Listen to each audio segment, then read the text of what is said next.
अब हामी गोसाइकुण्ड धुम्चेको यात्राको लागि घरबाट निस्किँदैछौँ। अब हाम्रो यात्रा सफल रहोस्,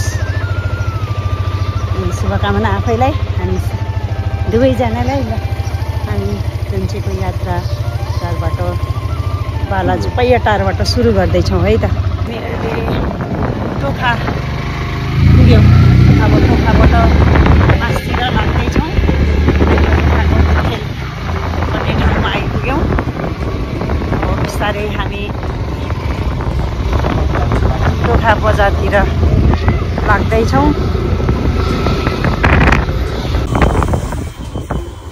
टोखा बजार पुग्यो।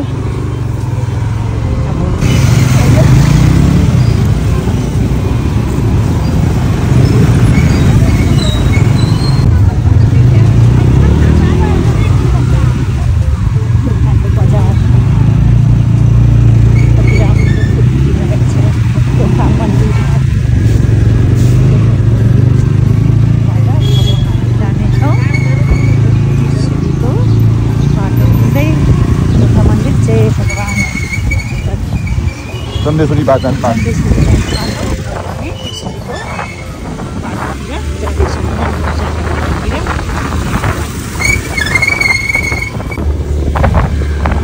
टोखाको बाटो सिद्ध्याएर शिवपुरीको बाटो लाग्यो।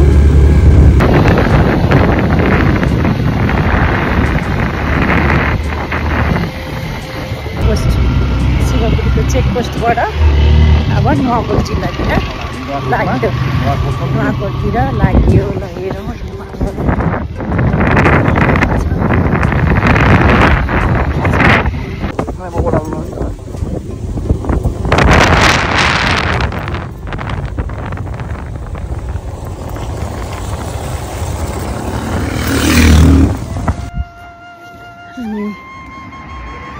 बाटोमा जाँदा जाँदै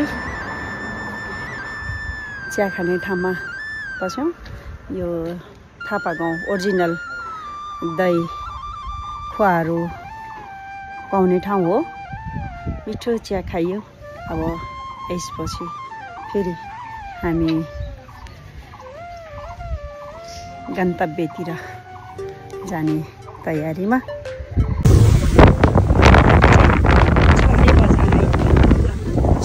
लिखो नगरपालिका यहाँको स्वागत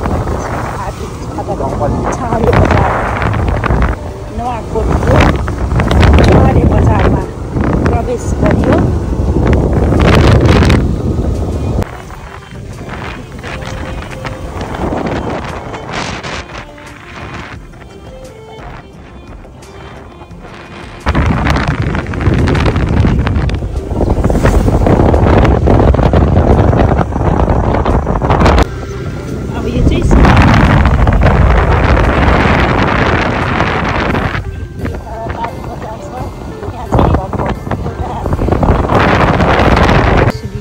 बजार ढुङ्गेको माथि यताउति जाने बाटोबाट देखेको दृश्य कुसुली बजार। अलिकति बाटो चाहिँ रफ भइरहेछ। अब हामी चाहिँ नुवाकोट जिल्लालाई सिद्ध्याउँदै रसुवा जिल्लातिर प्रवेश गर्दैछौँ। अब चाहिँ सुरु भयो रसुवा धुम्चे। अब यो क्रस गरेपछि हामी चाहिँ रसुवा जिल्लामा छौँ। अब सुरु भयो हाम्रो रसुवा जिल्लाको यात्रा। गोसाइकुण्डको यात्रा रसुवा जिल्लाबाट सुरु भयो हाम्रो।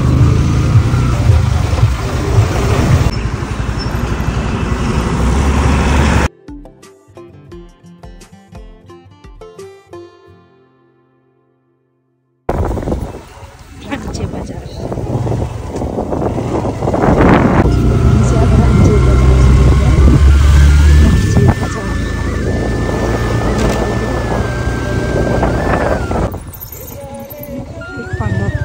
लामटाङ राष्ट्रिय निकुञ्ज धुम्चे बजारमा पुग्यौँ। अब सनसाइन होटेलमा बस्नको लागि जाँदैछौँ रुममा।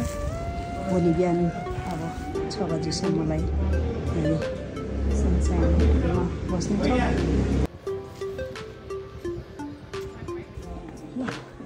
हामी चाहिँ पुगेर भिडियो बनाउँदैछु।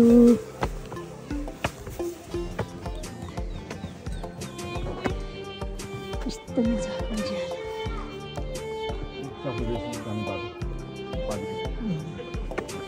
दुम्चेको बजारमा हाइटमा छ त्यही हेर्नलाई जाँदैछौँ। पनि छ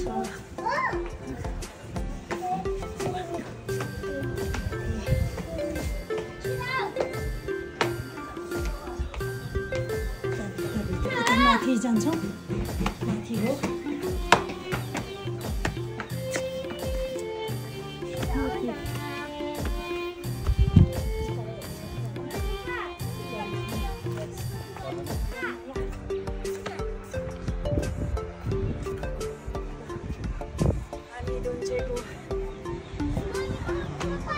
बजारमा आएर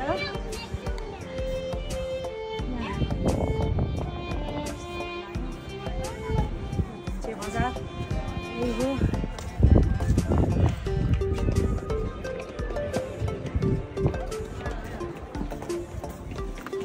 यो पारीको सडक स्यापुर बेसी जाने बाटो।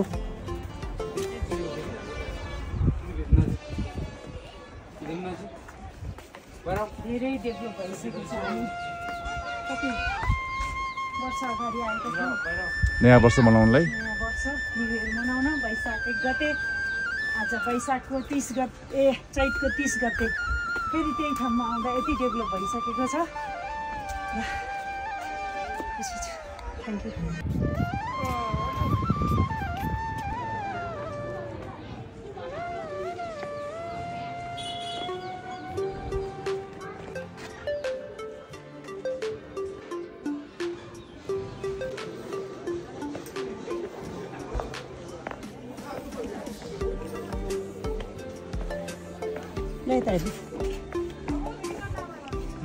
यता हेर्नु भिडियो सनसाइन धुन्चेबाट अब गोसाइकुण्डतर्फ लाग्दैछौँ।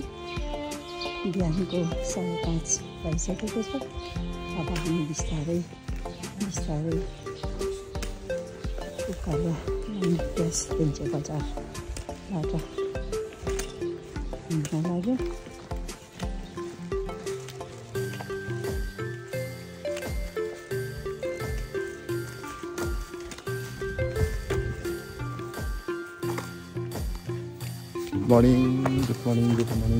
Good morning धुन्चे।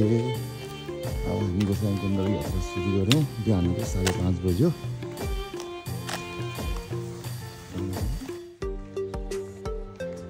हाम्रो यात्रा सुरु भयो। मिसेस सरिता प्रधान राजवंशी गोसाइकुण्ड यात्राको तयारी एकदम फ्रेस मुडमा।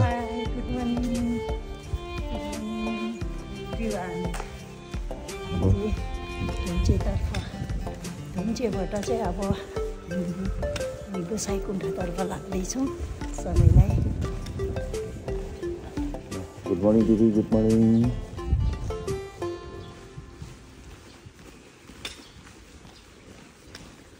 मेरो सुनै मोर्निङ खान्छौँ होला। मोर्निङ बजी सुन्नु 5:30 बजी हुन्छ। पन्जा चाहिँ कहाँ राखेको थियो? पन्जा चाहिँ लाउने भनेर राखेका पन्जा होइन। एउटा चाहिँदैन। यो त लट्ठी समाउनु पर्यो भने चाहिँ चाहिन्छ। तर मेरै छ नि राखेका न। हाम्रो धुन्चे बजारको बिहानीको अवस्था। अगाडि हाम्रो डबल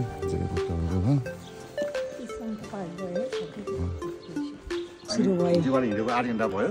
आधा घन्टामा हामी चाहिँ अब एउटा बाटो छोडेर अब ट्र्याक सुरु भयो। गोसाइकुण्डको उकालो ओह्रालो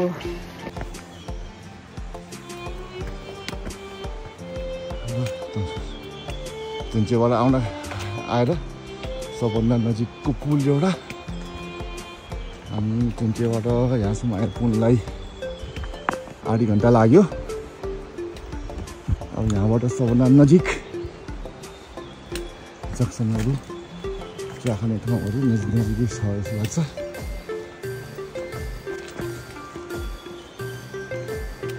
ल म्याडम सविता एकदम फ्रेस मुडमा हुनुहुन्छ। भर्खर आधा घन्टा ट्राभल सिद्धिया छ। आज हाम्रो योजना पुरै 10 घन्टा हिँड्ने छ। गोसाइँकुण्डको दोस्रो दिन पहिलो दिन काठमाडौँबाट 12:30 बजे हिँडेर बेलुका 5 बजे धुम्ची आइपुग्यो र अहिले बिहान धुम्चीबाट हामी 5:30 बजे हाम्रो यात्रा सुरु गऱ्यौँ। करिब 10 घन्टाको यात्राको लक्ष्य छ आज। ल धन्यवाद।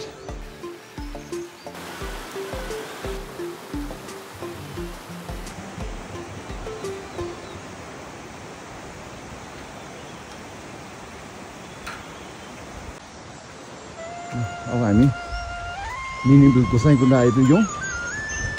हामी बिस्तारै हिँड्दा पनि यहाँसम्म आइपुग्नलाई धुम्चीबाट 45 मिनट लाग्यो।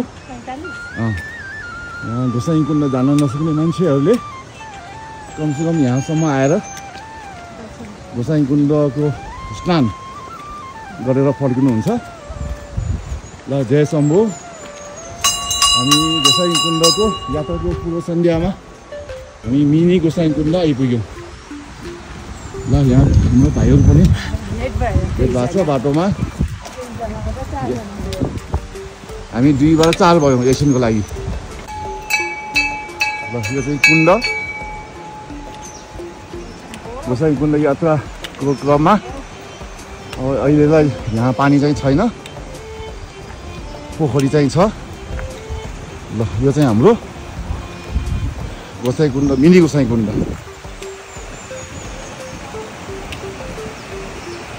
अब यहीँबाट यहाँसम्म हामीले खासै उकालोको उकालो हामीले सुरु गर्नु परेको छैन। अबका 5 मिनटपछि अब गोसाइँकुण्ड यात्राको उकालो सुरु हुन्छ।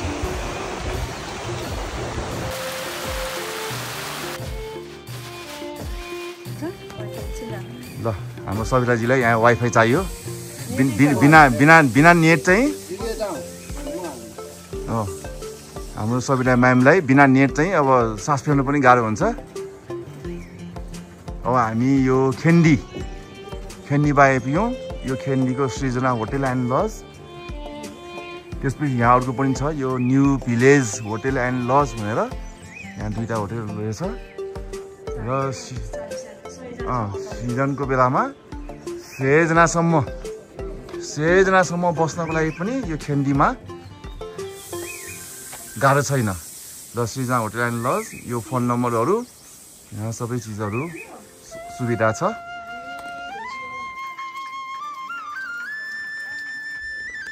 ल अब हामी देउराली आइपुग्यौँ। एकदमै बिस्तारै हिँड्दाखेरि पनि अनि पाउने 4 घन्टा।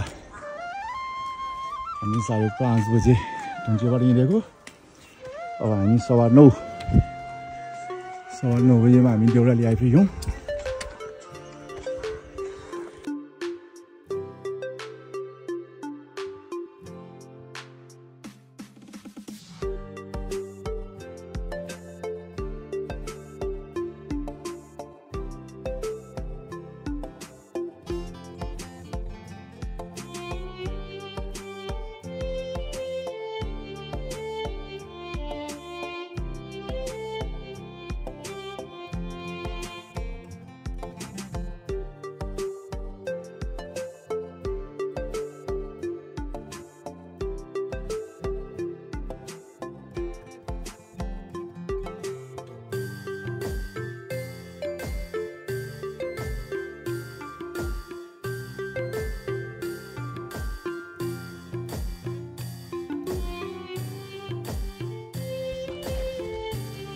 अब हामी धिम्सामा पुग्यौँ। हामीलाई धुम्चीबाट यहाँसम्म आउँदाखेरि पुरै 5 घण्टा लाग्यो। आज हाम्रो गोसाइँकुण्ड यात्राको दोस्रो दिन। अब हामी यो टिम्सामा खाना खान्छौँ। 1 घण्टा जति आराम गरेर हामी गोसाइँकुण्डको यात्रा अगाडि बढाउँछौँ। यो चाहिँ हाम्रो सी लेभलबाट 2900 मिटर हाइटमा अवस्थित छ र टिम्सा 2900 मिटर हाइट। ल टिम्सा बजार भनौँ कि टिम्सा ल सेतो खालको लाली गुराँस अनि उता चाहिँ अझ अर्कै खालको कलर यहाँ फेरि रातो, यहाँ फेरि सेतो र यो यसरी गुराँस हेर्दै ल यो मिसेस निकै थाकेको अवस्थामा अब टिम्सामा म 1 घण्टा सुत्छु अनि मैले जान्छु भन्ने खालको इच्छा व्यक्त गरेको छ। अब ल बल्ल हाँसी ल मेरो बुढी। यहाँ पनि टाउको दुख्यो भनेर बाटोमा टाउको पनि थिच्न लगायो।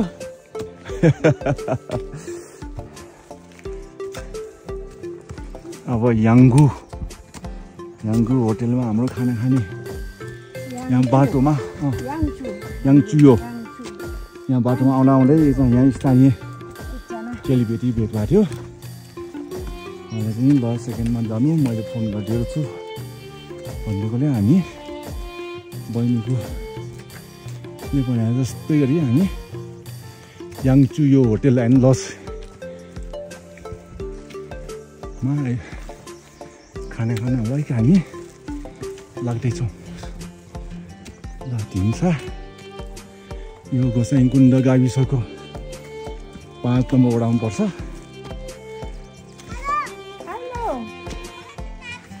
झुन्चेबाट टक्कै 5 घण्टा।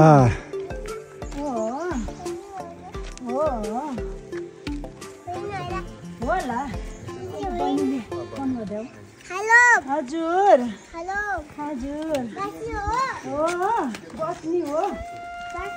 ल अब हामी खाने होटेलको भित्र लाग्यौँ।